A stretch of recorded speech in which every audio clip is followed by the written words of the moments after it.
시기에 그냥 나는 모르는 일이다 이렇게 생각하지 말고 우리의 생명도 걸린 일이니까 이 문제를 위해서 어찌하든 기도를 많이 해야 되겠습니다. 뭐 세계에 핵무기가 있다 하는 거야 뭐 어디 있든지 다 있는 거고 그런 건데 결국은 핵을 누가 가지고 있느냐 이게 중요한 거 아니겠습니까?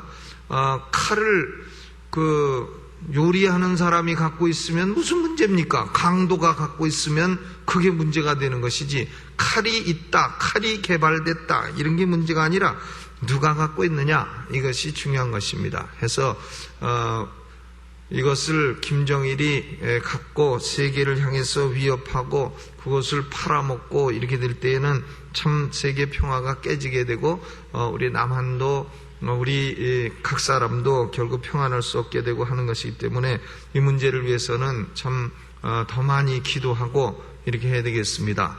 하여간 김정일이는 그 아버지 때부터 시작해가지고 여태까지 그 한 집안이 이렇게 세계를 흔들고 있으니 참 우리가 이제 좀 더 세게 기도해서 어떻게든 좀 북한도 정권이 바뀌면 변화가 일어납니다.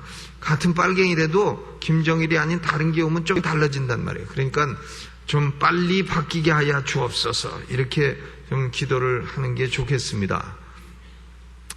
오늘 히브리서 10장 1절로부터 18절까지 말씀을 중심으로 해서 영원히 온전케 하시는 한 제물이라 하는 제목으로 말씀을 드리겠습니다. 유명한 탐정소설 가운데요, 셜록 홈즈라는 탐정소설이 있습니다. 그 저자가 누구냐면 영국 사람 아서 코난 도일이라는 사람인데 이 아서 코난 도일이 그 글에 보면은 아주 장난기가 많이 넘칩니다.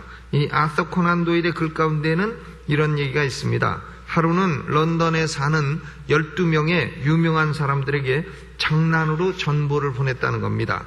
모든 것이 들통났으니 도망가라.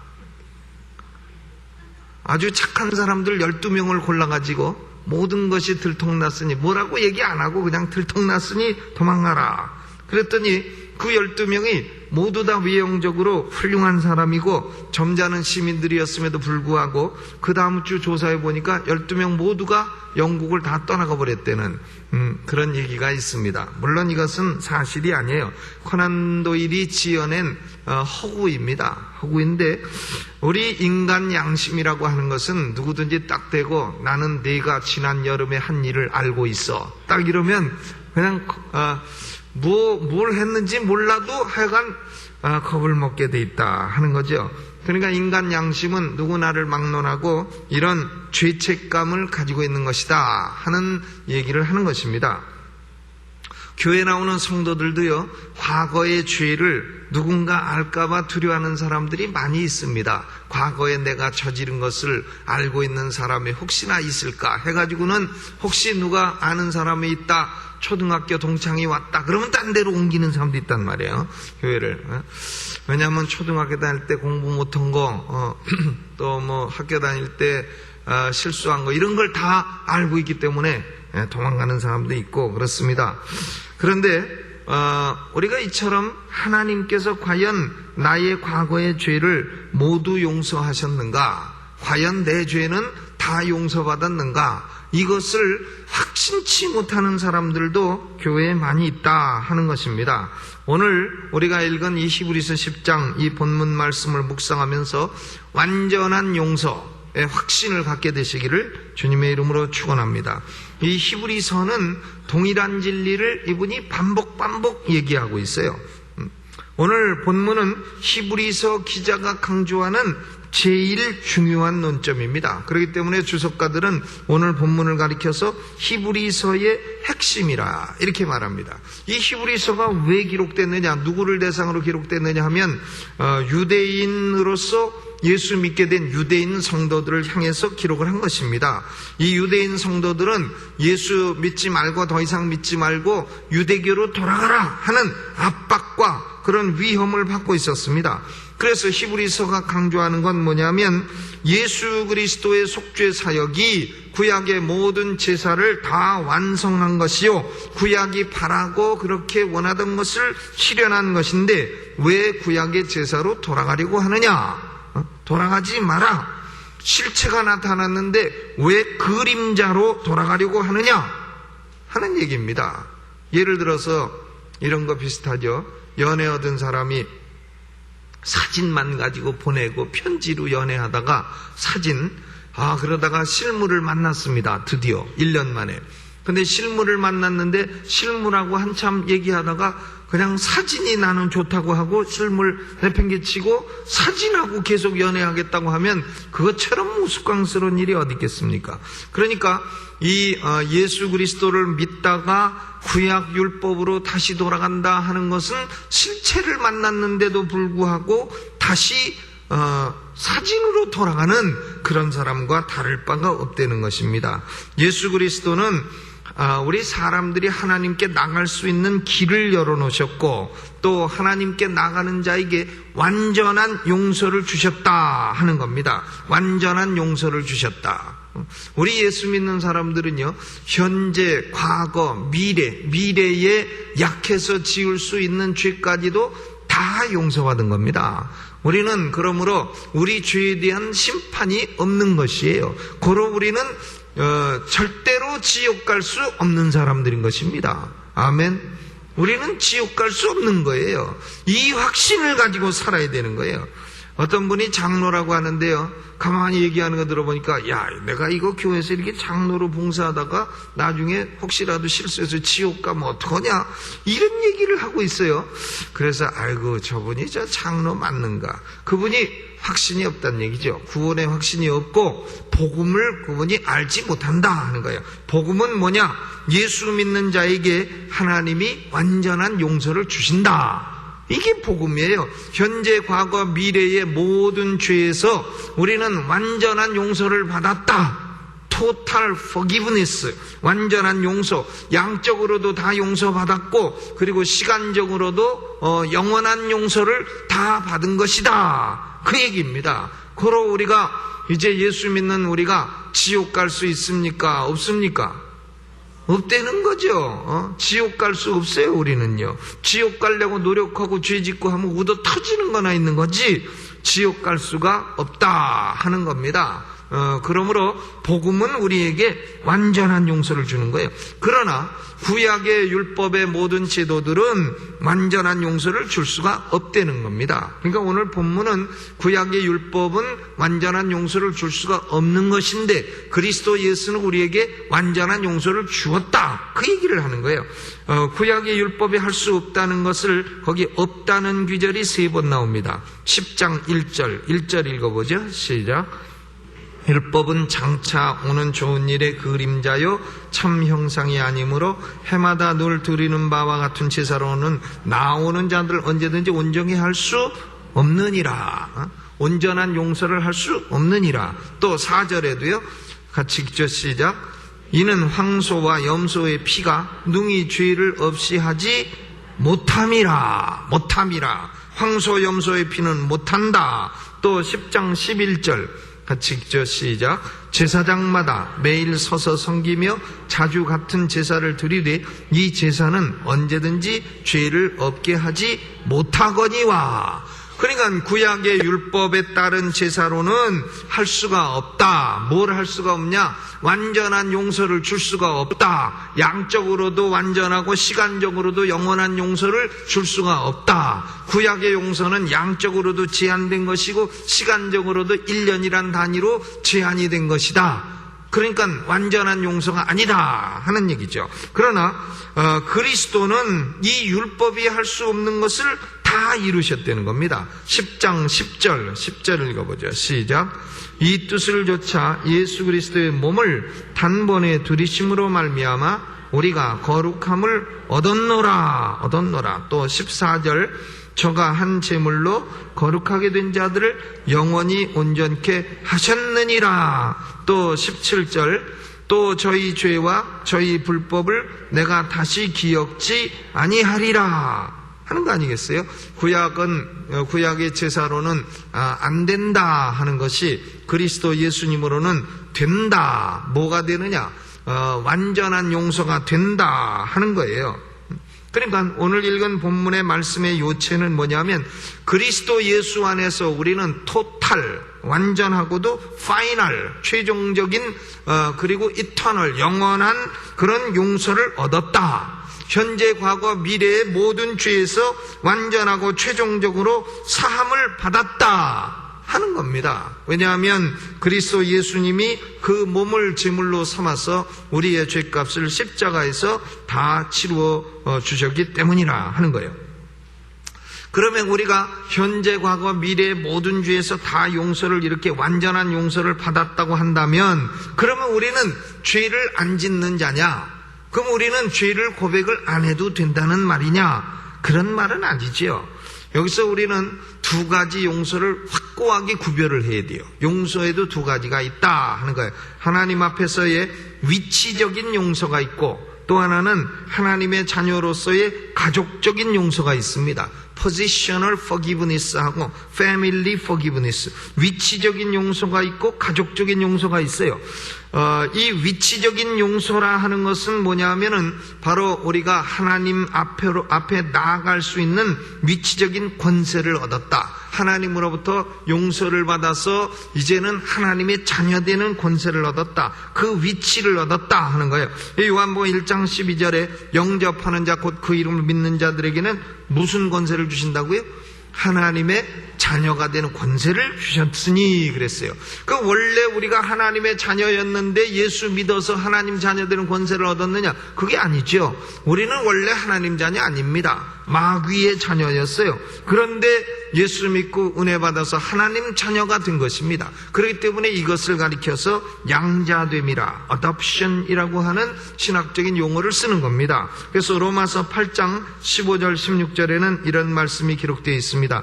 너희는 다시 무서워하는 종의 영을 받지 아니하였고 양자의 영을 받았으므로 아바 아버지라 부르짖느니라. 성령이 친히 우리 영으로 더불어 우리가 하나님의 자녀인 것을 증거하시나니 그랬습니다. 그러니까 우리는 이제 예수 믿어서 양자의 영을 받아서 하나님을 아버지라 부를 수 있는 자녀로서의 위치를 얻게 된 거예요. 용서를 완전히 받았다 하는 얘기는 뭐냐면은 이제 원수였던 신분에서 자녀된 신분으로 돌아왔다는 걸 얘기하는 겁니다. 위치적인 얘기를 하는 것이에요. 그러므로 예수 믿는 우리는 하나님의 자녀 되었다 하는 확신을 가지고 사시기를 주님의 이름으로 축원합니다. 그런데 자녀라도요, 아버지 앞에 죄를 지으면 죄를 고백해야 됩니다. 그리고 아버지로부터 용서를 받아야 돼요. 이것은 원수 용서하고 그런 거하고는 다른 겁니다. 이것은 가족적인 용서예요. Family forgiveness인 것입니다. 그러나 자녀는 아무리 죄가 있을지라도 아버지 앞에 자녀된 위치를 잃어버리지는 않는 것입니다. 그렇기 때문에 우리는 위치적인 용서를 받은 사람이요, 그런 면에서 완전한 용서를 받았고 영원한 용서를 받은 사람이지만은, 그러나 우리가 하나님과 아버지 관계를 유지할 때에 잘못된 것이 있을 때에는 용서를 빌어서 가족적인 용서를 받아야 되는 것이다 하는 얘기입니다. 그러면 가족적인 용서라 하는 것은 무슨 말이냐면 하나님과의 관계가 뭐냐 가까우냐 하는 문제지, 이것이 천국 가냐 지옥 가냐 하는 문제는 아니라는 거예요. 천국이냐 지옥이냐 하는 문제는 위치적인 용서를 얻었느냐 못 얻었느냐 거기에 따른 겁니다. 예수를 믿느냐 안 믿느냐 거기에 따른 것이에요. 그리고 예수 믿는 사람이 죄 짓고 또 고백하고 용서받고 하는 것은 그건 하나님 아버지와의 자녀로서 관계가 뭐냐 가까우냐 하는 문제에 해당이 되는 것이다 하는 것입니다. 예를 들어서 우리 애가 있는데, 우리 애가 큰 애도 있고 작은 애도 있는데 막내가 중학교 1학년인데요. 중학교 1학년이라도 요놈이 집에 갔을 때 이렇게 나를 잘 안 쳐다보고 그러면 벌써 요게 뭐 조금 좀 숙제를 안 했거나 뭐 조금 좀 묻어 터질 일을 한 겁니다. 묻어 터질 일을 안 했으면 내 얼굴 똑바로 바라보고 뭐 쌩쌩 웃고 얘기하지만 벌써 내 얼굴 싹 피하고 눈 피하고 그러면 벌써 그놈을 다그치면 뭔가 범죄 행위가 딱 드러나게 돼 있어요. 그러면 내가 그놈을 혼내기도 하고 두들겨 패기도 하고 야단치기도 하고 하는데 그런다고 해서 내가 혼내고 야단친다고 해서 애를 피가에서 킹가로 바꾸는 건 아니죠. 그냥 피가는 피가죠. 이렇게 되는 겁니다. 우리가 하나님께 좀 하나님 멀리하고 싶고 죄를 지어서 그럴 수도 있습니다만은 그렇다고 해서 하나님의 자녀된 신분이 없어지는 것은 아니다 하는 얘기입니다. 아멘.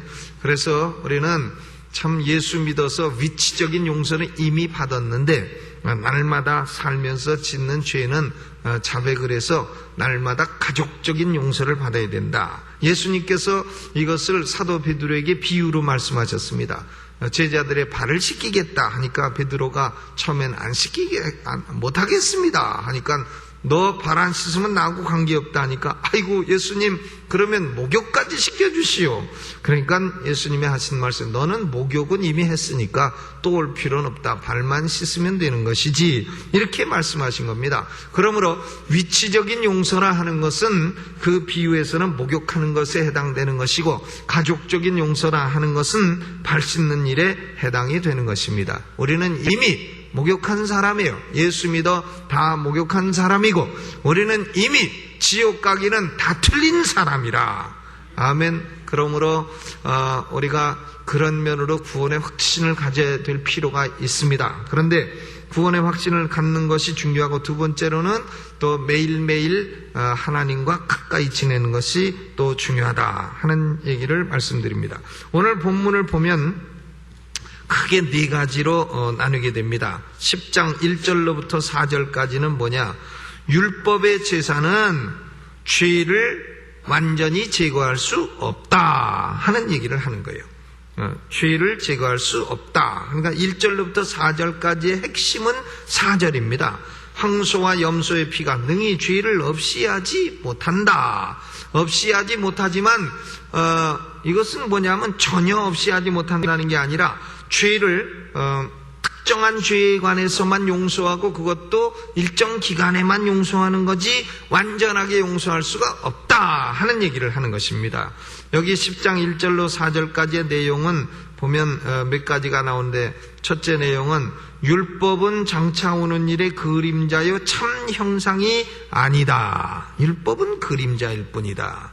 또 두 번째 내용은 그러므로 율법은 해마다 드리는 제사지만은 하나님께 나오는 자들을 온전케 할 수가 없다. 온전케 할 수 없다는 얘기는 양적으로도 모든 죄를 살 수 없거니와, 율법의 제사들은요 주로 무의식적으로 범한 죄들을 용서하는 거예요. 의식적으로 고의적으로 범한 죄는 용서하는 게 아니에요.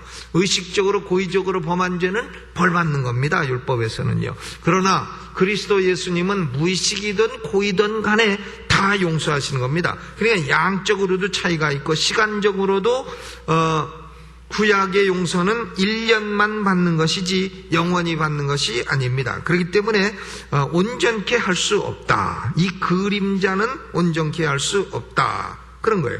또 3절에 보니까 그러나 이 제사들은 해마다 뭘 생각나게 한다고요? 죄를 생각나게 하는 것이라.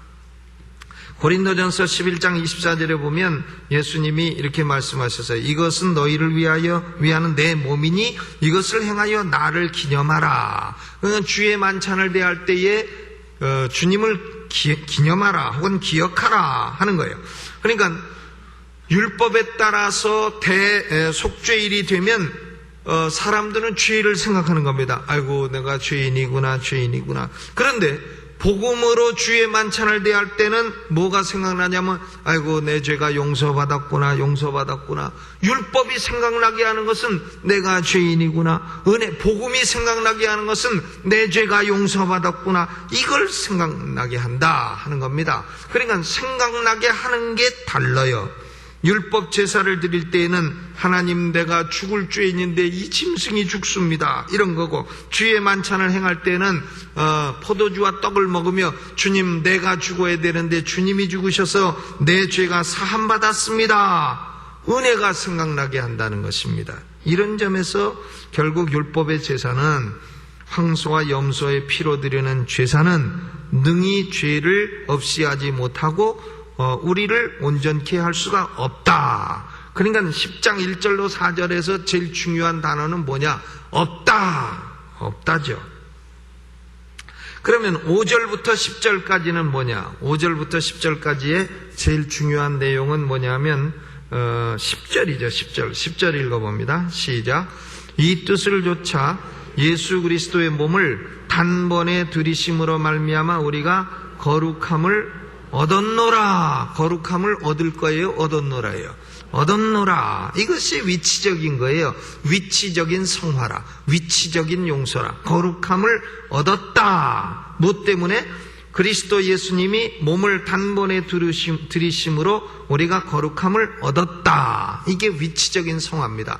그러니까 용서도 위치적인 게 있고 가족적인 게 있고 성화도 위치적인 게 있고 또 점진적인 게 있고 그렇습니다. 그러니까 우리는 위치적인 용서와 위치적인 거룩을 다 얻은 사람이에요.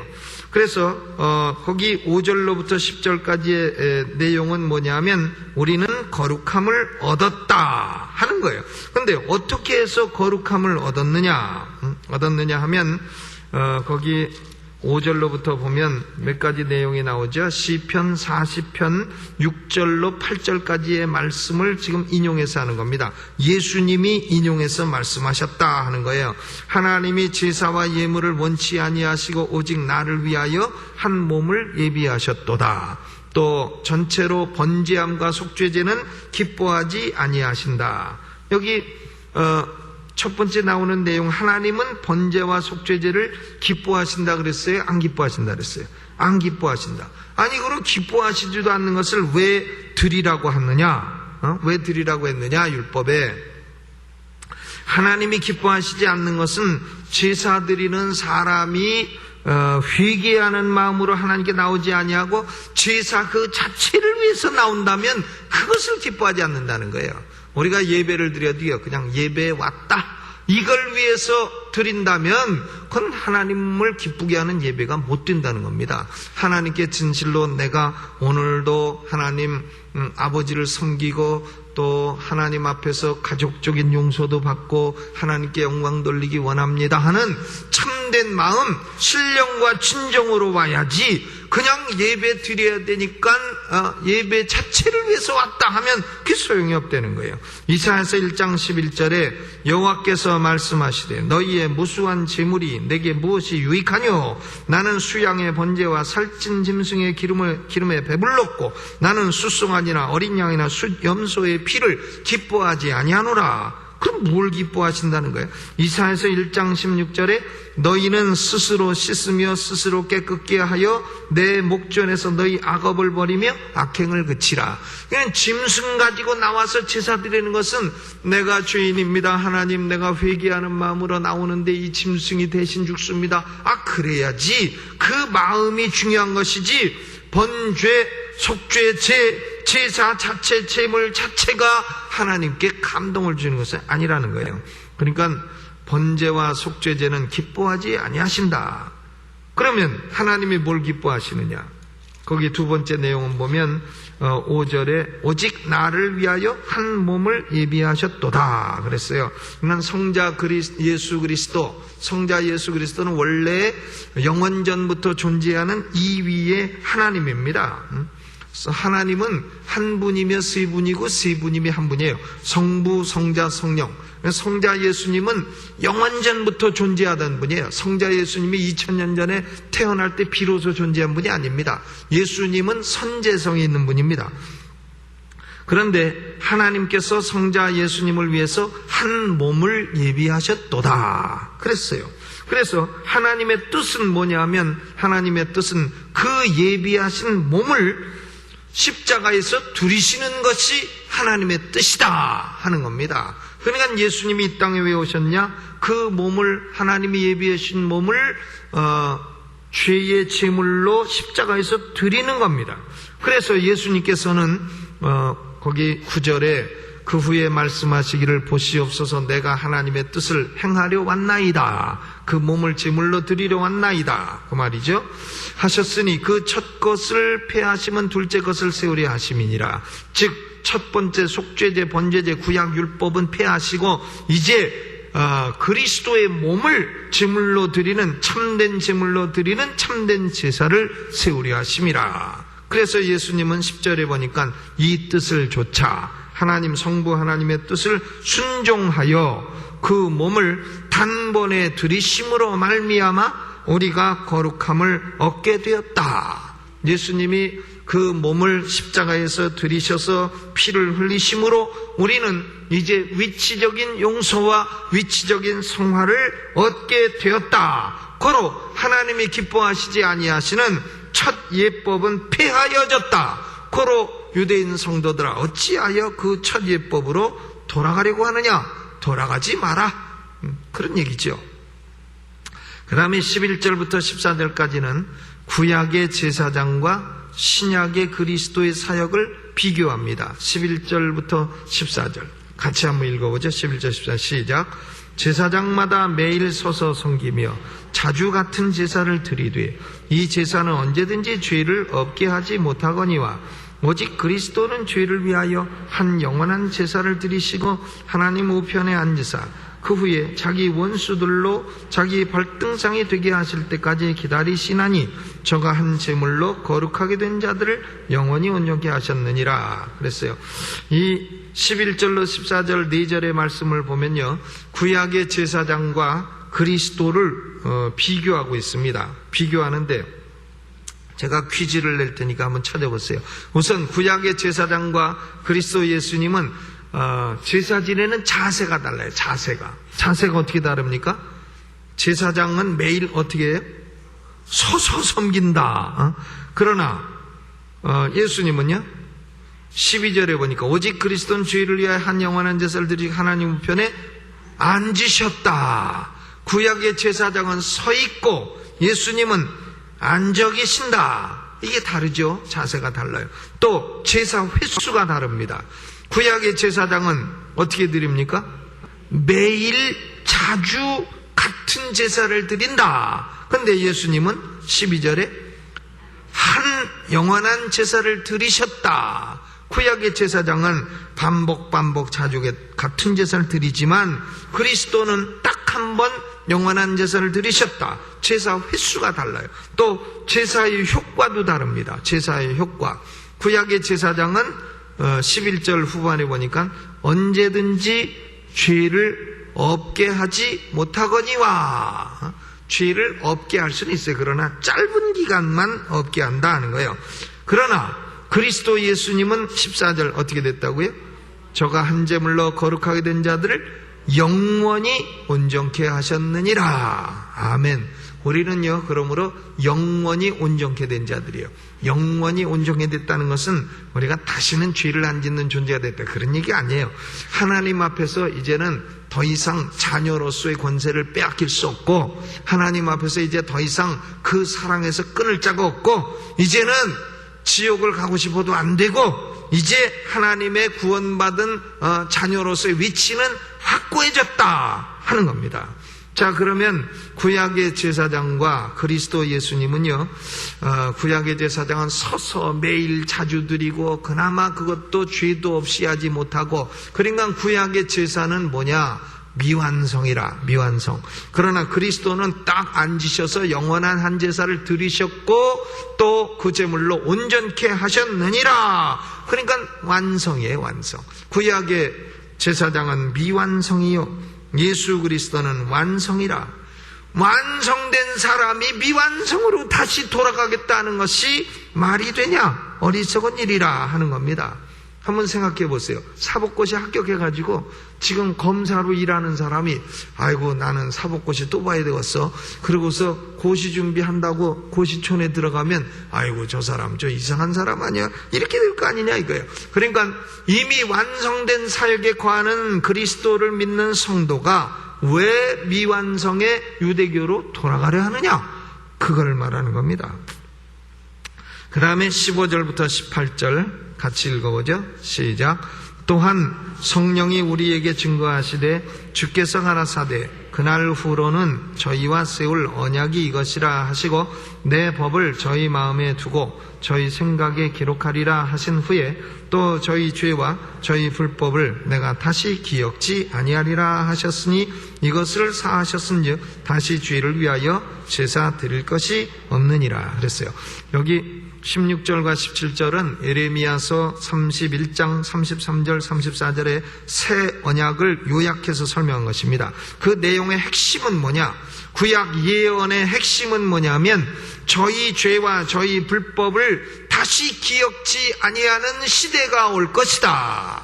예수 그리스도의 시대가 올 것이다. 좋은 시대가 올 것이다. 그 얘기예요. 그래서 이 예언이 그리스도 예수님으로 말미암아 이루어졌다는 것을 말하는 것입니다. 그러니까 이 히브리서는 읽으면 이게 아는 듯 모르고 모르는 듯 알고 뻔히 아는 것 같아도 이게 읽으면 무슨 말인지 몰라요. 어려운 겁니다. 그런데 이 내용은 첫째, 구약의 율법은 우리를 온전케 할 수 없다. 둘째, 그러나 그리스도는 하나님의 뜻을 따라 그 몸을 들이심으로 우리를 온전케 하셨다. 셋째, 구약의 율법은 미완성이나 그리스도 예수는 그 사역을 완성하셨다. 따라서 우리를 영원히 온전케 하셨다. 이것은 신약에서 비로소 있는 것이 아니라 구약의 예레미야서에서 이미 예언된 것이 실현된 것이다. 이 얘기를 지금 오늘 우리의 본문이 하고 있는 것입니다. 그렇기 때문에 구약으로 다시 돌아가고 유대교로 돌아가는 것은 어리석은 일이니까 돌아가지 말라 하는 얘기죠. 그러므로 우리는 이 말씀을 읽으면서 하나님 앞에서의 우리의 위치가 어떤 거냐? 확고한 것이다 하는 것을 확신해야 돼요. 우리는 참 죄가 있을지라도, 비록 지금도 연약해서 더 죄에 넘어질지라도 우리의 위치는 확고하고 우리의 받은 용서는 영원하고 완전한 것임을 확신해야 되는 것입니다. 미래에 우리가 혹시나 약해서 죄지면 지옥 갑니까? 아닙니다. 현재일이나 장래일이나 그리스도의 사랑에서 끊을 자가 없느니라. 그러니까 우리가 확신을 가질 수 있는 것이에요. 아멘. 그러 우리는 천국 백성이에요. 천국 갈 사람처럼 살아야 되는 겁니다. 지옥 갈 사람처럼 살아서 안 되는 거예요. 다만 우리가 하나님을 아버지로 모시고 자녀로 살아가는 우리는 하나님과의 관계를 해치는 일상생활의 죄를 회개해야 됩니다. 소위 이 family forgiveness, 이 가족적인 용서를 날마다 받아야 되는 것입니다. 그래야 하나님과 가까이 동행하는 삶을 살게 되는 것입니다. 하나님의 영감이 오게 되는 거예요. 하나님의 영감이 수시로 오게 되는 겁니다. 어떤 일이 있을 때 사업을 해도 하나님 이리 갈까 저리 갈까 아니면 돌아갈까 이럴 때도 영감이 딱 오면 돌아가라 하면 돌아가는 거고 이리 가라 하면 이리 가는 거고 이렇게 영감이 오게 되는 겁니다. 그래서 우리는 자녀된 확신을 가지고 날마다 하나님과 가까이 사시길 바랍니다. 이것이 복음인데요. 그러므로 예수 믿다가 죄지면은 지옥 간다고 가르친다든가 아니면은 예수를 믿어도 연옥 가서 더 닦아야 된다고 가르친다든가 이런 것들은 다 그것은 옳은 교리가 못 되는 겁니다. 복음이 아닌 것이에요. 종교지. 우리는 복음을 믿지 종교를 믿지 않습니다. 복음은 진리예요. 그러나 종교는 진리가 아닌 것도 많은 겁니다. 그러므로 우리는 이 복음의 확신을 가지고 살아가야 돼요. 또 로만 캐톨릭에서는 고해성사라는 거 합니다. 고해성사. 우리는 고해성사 그런 거 없어요. 고해성사라는 제도는 초대교회 때부터 존재하는 것도 아니에요. 그런 것들은요.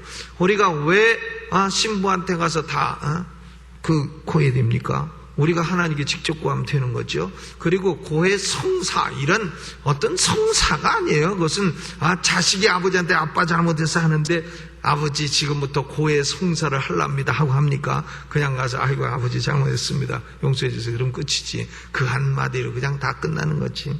그러므로 무슨 고해 성사라느니 펄거터리 연옥이라느니 이런 것들은 전부 다 그건 복음도 아닌 것이 이상한 성경도 아닌 것이 그건 옳은 교리가 못 된다는 거예요. 그렇기 때문에 요새 대한민국의 개신교가 줄어들고 캐톨릭이 는다는데 는다고 해서 사람 많이 모인다고 진리가 아니에요.